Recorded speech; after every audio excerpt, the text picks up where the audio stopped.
대한민국 역사적인 운명을 가르는 현재의 판단을 취재하고자 새날뉴스TV는 구독자 여러분과 함께 이 현장의 항공역에서 함께합니다. 재판관 8명과 오전 11시 정각 제13중에서 입장을 다 마친 상태고 지금부터 2024 건나 8 대통령 윤석열 탄핵 사건에 대한 선고를 시작하겠습니다. 먼저 적법 요건에 관하여 살펴보겠습니다. 이 사건 계엄 선포가 사법심사의 대상이 되는지에 관하여 보겠습니다. 고위공직자의 헌법 및 법률 위반으로부터 헌법 질서를 수호하고자 하는 탄핵 심판의 취지를 고려하면 이 사건 계엄 선포가 고도의 정치적 결단을 요하는 행위라 하더라도 그 헌법 및 법률 위반 여부를 심사할 수 있습니다. 국회 법사의 조사 없이 이 사건 탄핵 소추안을 의결한 점에 대하여 보겠습니다. 헌법은 국회의 소추 절차를 입법에 맡기고 있고 국회법은 법사위 조사 여부를 국회의 재량으로 규정하고 있습니다. 따라서 법사위의 조사가 없었다고 하여 탄핵 소추 의결이 부적법하다고 볼 수 없습니다.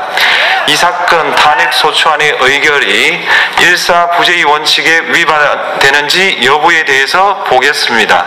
국회법은 부결된 안건을 같은 회기 중에 다시 발의할 수 없도록 규정하고 있습니다.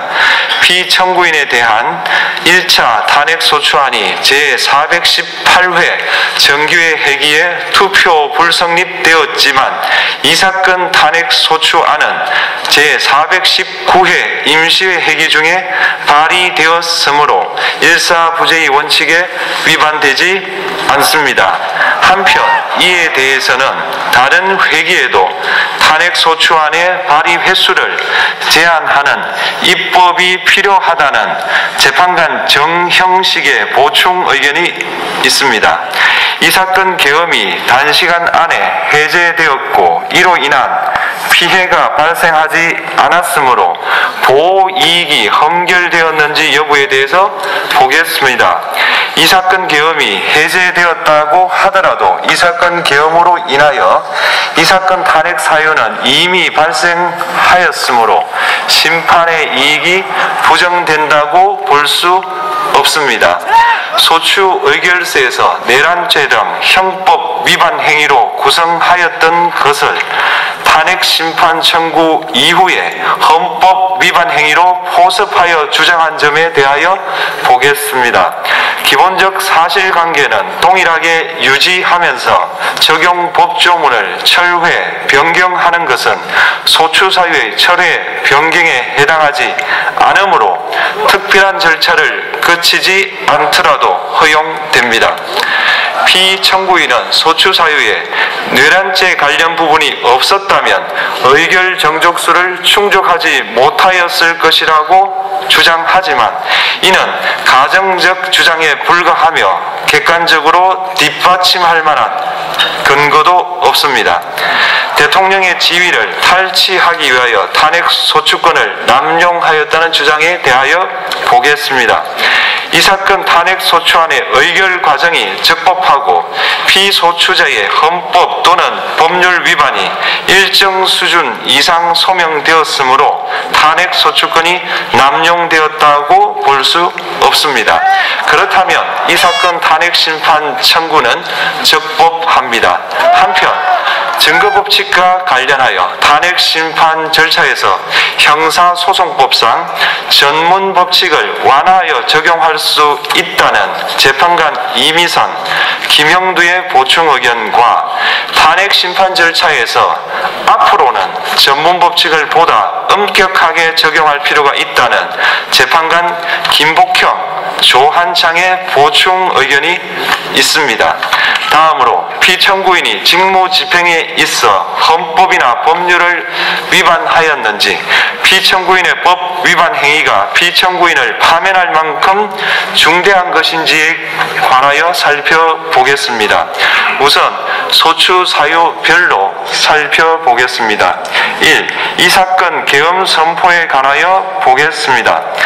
헌법 및 계엄법에 따르면 비상계엄 선포의 실체적 요건 중 하나는 전시, 사변 또는 이에 준하는 국가 비상사태로 저가 교전 상태에 있거나 사회 질서가 극도로 교란되어 행정 및 사법 기능의 수행이 현저히 곤란한 상황이 현실적으로 발생하여야 한다는 것입니다. 피청구인은 야당이 다수 의석을 차지한 국회의 이례적인 탄핵소추 추진, 일방적인 입법권 행사 및 예산 삭감 시도 등의 전횡으로 인하여 위와 같은 중대한 위기상황이 발생하였다고 주장합니다. 피청구인의 취임 후 이 사건 계엄 선포 전까지 국회는 행안부 장관, 검사, 방통위위원장, 감사원장 등에 대하여 총 22건의 탄핵소추안을 발의하였습니다. 이는 국회가 탄핵소추 사유의 위헌, 위법성에 대해 숙고하지 않은 채 법 위반의 의혹에만 근거하여 탄핵심판 제도를 정부에 대한 정치적 압박 수단으로 이용하였다는 우려를 낳았습니다. 그러나 이 사건 계엄 선포 당시에는 검사 1인 및 방통위위원장에 대한 탄핵심판 절차만이 진행 중이었습니다. 피청구인이 야당이 일방적으로 통과시켜 문제가 있다고 주장하는 법률안들은 피청구인이 제의를 요구하거나 공포를 보류하여 그 효력이 발생되지 않은 상태였습니다. 2025년도 예산안은 2024년 예산을 집행하고 있었던 이 사건 계엄 선포 당시 상황에 어떠한 영향을 미칠 수 없고 위 예산안에 대하여 국회 예결특위의 의결이 있었을 뿐 본회의의 의결이 있었던 것도 아닙니다. 따라서 국회의 탄핵소추, 입법, 예산안 심의 등의 권한 행사가 이 사건 계엄 선포 당시 중대한 위기 상황을 현실적으로 발생시켰다고 볼 수 없습니다. 국회의 권한 행사가 위법, 부당하더라도 헌법재판소의 탄핵 심판, 피청구인의 법률안 제의 요구 등 평상시 권력 행사 방법으로 대처할 수 있으므로 국가 긴급권의 행사를 정당화할 수 없습니다. 피청구인은 부정선거 의혹을 해소하기 위하여 이 사건 계엄을 선포하였다고도 주장합니다. 그러나 어떠한 의혹이 있다는 것만으로 중대한 위기 상황이 현실적으로 발생하였다고 볼 수는 없습니다. 또한 중앙선관위는 제22대 국회의원 선거 전에 보안 취약점에 대하여 대부분 조치하였다고 발표하였으며 사전, 우편, 투표함, 보관장소, CCTV 영상을 24시간 공개하고 개표 과정에 수검표 제도를 도입하는 등의 대책을 마련하였다는 점에서도 피청구인의 주장은 타당하다고 볼 수 없습니다. 결국 피청구인이 주장하는 사정을 모두 고려하더라도 피청구인의 판단을 객관적으로 정당화할 수 있을 정도의 위기 상황이 이 사건 계엄 선포 당시 존재하였다고 볼 수 없습니다. 헌법과 계엄법은 비상계엄 선포의 실체적 요건으로 병력으로서 군사상의 필요에 응하거나 공공의 안녕질서를 유지할 필요와 목적이 있을 것을 요구하고 있습니다. 그런데 피청구인이 주장하는 국회의 권한 행사로 인한 국정마비 상태나 부정선거 의혹은 정치적, 제도적, 사법적 수단을 통하여 해결하여야 할 문제이지 병력을 동원하여 해결할 수 있는 것이 아닙니다. 피청구인은 이 사건 계엄이 야당의 전횡과 국정위기 상황을 국민에게 알리기 위한 경고성 계엄 또는 호소형 계엄이라고 주장하지만 이는 계엄법이 정한 계엄 선포의 목적이 아닙니다. 또한 피청구인은 계엄 선포에 그치지 아니하고 군경을 동원하여 국회의 권한 행사를 방해하는 등의 헌법 및 법률 위반 행위로 나아갔으므로 경고성 또는 호소형 계엄이라는 피청구인의 주장을 받아들일 수 없습니다. 이 사건 계엄 선포는 비상계엄 선포의 실체적 요건을 위반한 것입니다. 다음으로 이 사건 계엄 선포가 절차적 요건을 준수하였는지에 관하여 보겠습니다. 계엄 선포 및 계엄사령관 임명은 국무회의의 심의를 거쳐야 합니다. 피청구인이 이 사건 계엄을 선포하기 직전에 국무총리 및 9명의 국무위원에게 계엄 선포의 취지를 간략히 설명한 사실은 인정됩니다. 그러나 피청구인은 계엄사령관 등 이 사건 계엄의 구체적인 내용을 설명하지 않았고 다른 구성원들에게 의견을 진술할 기회를 부여하지 않은 점을 고려하면 이 사건 계엄 선포에 관한 심의가 이루어졌다고 보기도 어렵습니다. 그 외에도 피청구인은 국무총리와 관계 국무위원이 비상계엄 선포문에 부서하지 않았음에도 이 사건 계엄을 선포하였고 그 시행 일시, 시행 지역 및 계엄사령관을 공고하지 않았으며 지체 없이 국회에 통고하지도 않았으므로 헌법 및 계엄법이 정한 비상계엄 선포의 절차적 요건을 위반하였습니다. 국회에 대한 군경 투입에 관하여 보겠습니다. 피청구인은 국방부 장관에게 국회에 군대를 투입할 것을 지시하였습니다. 이에 군인들은 헬기 등을 이용하여 국회 경내로 진입하였고 일부는 유리창을 깨고 본관 내부로 들어가기도 하였습니다.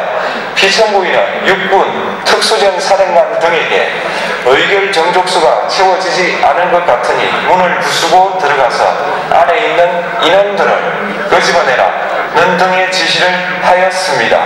또한 피청구인은 경찰청장에게 계엄사령관을 통하여 이 사건 포고령의 내용을 알려주고 직접 6차례 전화를 하기도 하였습니다. 이에 경찰청장은 국회 출입을 전면 차단하도록 하였습니다. 이는 이로 인하여 국회로 모이고 있던 국회의원들 중 일부는 담장을 넘어가야 했거나 아예 들어가지 못하였습니다.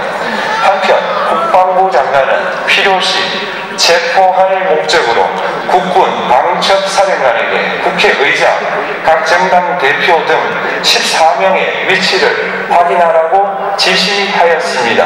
피청구인은 국가정보원 1차장에게 전화하여 국군 방첩사령부를 지원하라고 하였고 국군 방첩사령관은 국가정보원 1차장에게 위 사람들에 대한 위치 확인을 요청하였습니다. 이와 같이 피청구인은 군경을 투입하여 국회의원의 국회 출입을 통제하는 한편 이들을 끌어내라고 지시함으로써 국회의 권한 행사를 방해하였으므로 국회에 계엄 해제 요구권을 부여한 헌법 조항을 위반하였고 국회의원의 심의 표결권, 불체포 특권을 침해하였습니다. 또한 각 정당의 대표 등에 대한 위치 확인 시도에 관여함으로써 정당 활동의 자유를 침해하였습니다. 피청구인은 국회의 권한 행사를 막는 등 정치적 목적으로 병력을 투입함으로써 국가안전보장과 국토방위를 사명으로 하여 나라를 위해 봉사하여 온 군인들이 일반 시민들과 대치하도록 만들었습니다. 이에 피청구인은 국군의 정치적 중립성을 침해하고 헌법에 따른 국군 통수 의무를 위반하였습니다. 3.